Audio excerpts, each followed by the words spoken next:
कल रमजान का आखिरी जुमा है।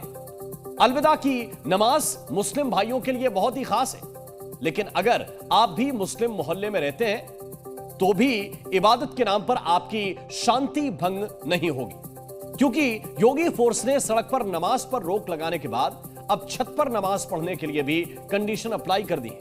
मतलब किसी को परेशानी हुई तो समझो कार्रवाई होगी। ऐसे में भाईजान के लिए यही मैसेज है कि छत पर नमाज पढ़ोगे तो योगी फोर्स को अपने घर के सामने पाओगे।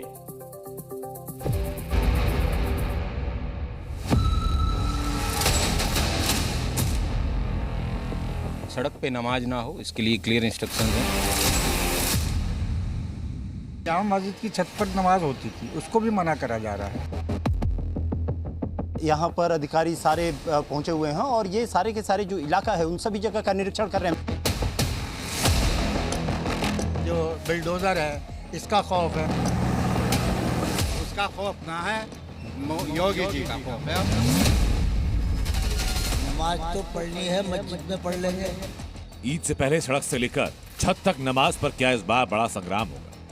पहले रमजान के बीच सड़क पर नमाज को नो, अब ईद से ठीक पहले छत पर नमाज पर कंडीशन अप्लाई। इबादत के नाम पर आम जनता को ना हो मुसीबत, इसके लिए योगी फोर्स ने पूरा इंतजाम किया। संभल से जामा मस्जिद के पास छतों पर नमाज पढ़ने की तैयारी में बैठे भाईजान को झटका लगा। जिले के सारे बड़े यहाँ पर अधिकारी सारे पहुंचे हुए हैं और ये सारे के सारे जो इलाका है उन सभी जगह का निरीक्षण कर रहे हैं। मैं आपको एक बार दिखा देना चाहता हूं, मैं कि इस इलाके को दिखा देना चाहूँगा, कैमरामैन से कहूँगा इस दिखा देने के लिए। जामा मस्जिद के पास का इलाका है और जामा मस्जिद के ठीक सामने ये सामने में आपको दिखाई दे रही है जामा मस्जिद का फ्रंट गेट है। फ्रंट गेट पर आप पुलिस का मुस्तैदी भी आप देख सकती हैं। योगी फोर्स ने जुमे की हद तय कर दी, पर क्या मियाँ जी इस हद को मानेंगे? क्योंकि नमाज पर कंडीशन लगने से भाईजान का पारा हाई हो गया। संभल के कुछ मुसलमानों को गुस्सा तो बहुत आ रहा है, लेकिन बाबा के बुलडोजर का डर भी सता रहा है। सामने गने खड़ी हैं, प्रशासन इतनी फोर्स के साथ मतलब चलता है कि उसका खौफ रहता है। और ये तुम्हारा जो बिल्डोजर है इसका खौफ है कि मकान ढा दो, ये कर दो, वो कर दो। खौफ है, बिल्कुल खौफ ऐसा बिठा दिया कि आदमी कुछ नहीं कर सकता। जब मना कर रहे हैं तो मानी नहीं जाएगी बात, उनसे लड़ेंगे कि हम, हमारी हिम्मत है लड़ने की। छत पे नहीं पड़ी जाएगी तो मना ही है, फिर कपड़े का पड़ा है, मस्जिद में पढ़ाना, जिट्टी पे आ जा। बुलडोजर का डर उसी संभल में है जहां पिछले साल जामा मस्जिद के अंदर सर्वे के दौरान बवाल हुआ, हिंसा के दौरान छतों से पथराव हुआ।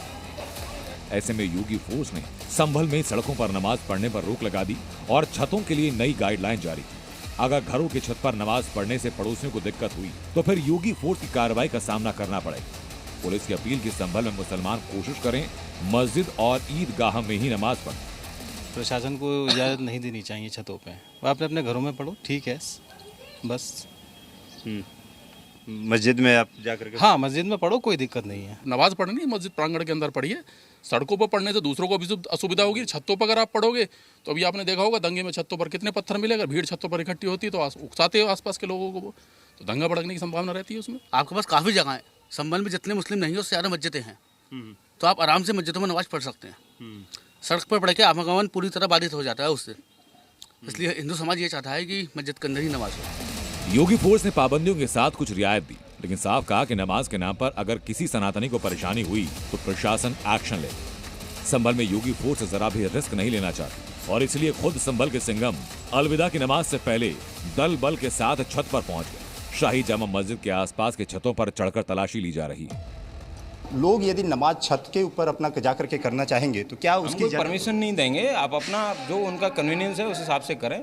पुलिस की तरफ से इस चीज़ों के लिए कोई ऐसी परमिशन नहीं दी जाती। तो मेरा ये कहना है कि किसी भी व्यक्ति को, दूसरे व्यक्ति के समुदाय को या किसी अन्य व्यक्ति को इनकन्वीनियंस ना हो, उसी के लिए ही ये इस तरीके के रूल्स बनाए गए हैं कि सड़क पर कोई व्यक्ति नमाज ना पढ़े।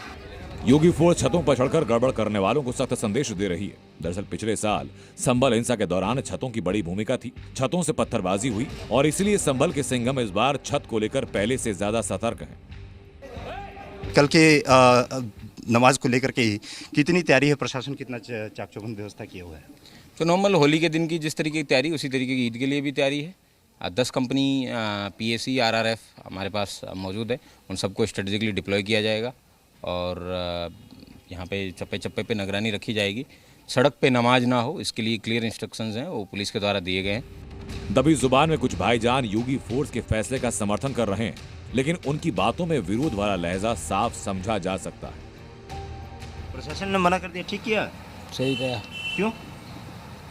नमाज तो पढ़नी है, मस्जिद में पढ़ लेंगे, सड़क पे थोड़े पढ़ेंगे, मस्जिद में पढ़ेंगे। ईद की नमाज चाहिए, मस्जिद में पढ़ी जाएगी। जब मना कर रहे हैं तो मानी नहीं जाएगी बात, उनसे लड़ेंगे क्या हम?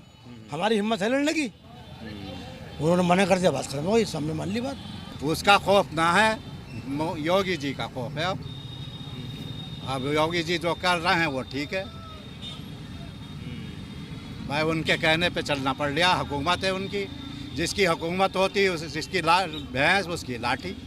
अब तो उनकी लाठी चल रही है, अब तो लाठी उनकी चल रही है भैया, उनकी लाठी के नीचे दबे हुए हैं। संभल में नमाज सड़कों पर नहीं होगी और छतों पर करने वालों को कड़े नियम मानने होंगे, लेकिन लाउडस्पीकर और माइक का इस्तेमाल करने की परमिशन मांगी गई जो मिली नहीं। ये बता दिया गया है कि और ये लोग सहमत भी थे कि सड़क पर नमाज नहीं पढ़ना है, जो खुद से ही लागू है। और इसके अलावा माइक लाउड स्पीकर के प्रयोग के अनुमति की बात हो रही थी, तो उसको डिनाई कर दिया गया है कि अभी तो इस तरह कोई विचार नहीं किया जा रहा है। संभल ही नहीं, उत्तर प्रदेश में कई जगह नमाज को लेकर निर्देश आए। मेरठ में सड़क पर नमाज पढ़ने वालों का पासपोर्ट रद्द करने की तैयारी है, तो वहां योगी फोर्स सख्ती कर रही है। मेरठ की सड़कों पर नमाज ना अदा हो, इसको लेकर पुलिस जो है वो लगातार कार्रवाई कर रही है। तमाम मस्जिदों और ईदगाह में पुलिस जो है वो लगातार मीटिंग्स कर रही है और लोगों को ये समझा रही है कि वो लोग जो है सड़कों पर नमाज ना अदा करें, नहीं तो उनके खिलाफ सख्त से सख्त कानूनी कार्रवाई जो है वो की जाएगी। यूपी में फैसले के बाद दिल्ली में भी सड़क पर नमाज के खिलाफ आवाज उठी। ऐसे में दिल्ली से सटे नोएडा के कुछ मुस्लिमों का इस पर क्या कहना है, सुनिए जरा। नमाज सड़क पे तो नहीं होनी चाहिए, बात सही है। मस्जिद होता है नमाज के लिए, सड़क पे क्यों होनी चाहिए? मस्जिद खाली रहता है और रोड पे नमाज होता है, तो होनी नहीं चाहिए। एक जमात की जगह 2 जमात हो जाएगी, तो ये तो सही है, इसमें कोई गलत नहीं है। परेशानी हो रही है आने जाने वालों की और चीज़ों की, बहुत सारी परेशानी है। और फिर सड़कों पे नमाज पढ़ते हैं, आप देखिए सही जगह में पढ़ना चाहिए नमाज, तो इसके लिए सही है कि 2 इसमें हिस्से में हो गया है। भाईजानों की बातों से लग रहा है कि दिक्कत तो है, लेकिन ध्यान रखना चाहिए कि जब सड़कों पर घेर कर नमाज पढ़ी जाती है तो हजारों लोगों को ट्रैफिक जाम और दूसरी परेशानियों से जूझना पड़ता है। कानून देखिए, बच्चे स्कूल जाते हैं, एम्बुलेंस है, दिक्कत ना हो, उस हिसाब से वो हिंदू मुसलमान सब पर बनता है कि जनमानस को तकलीफ ना देके हुए अपने त्योहारों को मनाए। ये तो मुसलमान के ऊपर हर जगह यही पाबंदी है, यही बातें हैं।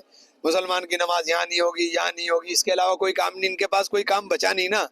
इन्हें रोजगार के ऊपर बात नहीं करनी, इन्हें सुरक्षा पर बात नहीं करनी। उत्तर प्रदेश में कानून व्यवस्था ठप होकर रह गई है। ये तो हमारे अधिकारों का उल्लंघन है। हम अपनी छत पर अगर कोई नमाज अदा कर रहा है तो उसे रोकने का कोई मतलब, कोई औचित्य नहीं बनता।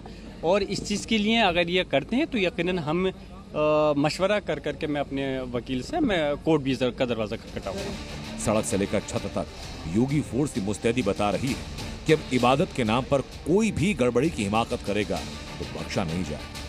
रिपोर्ट जी।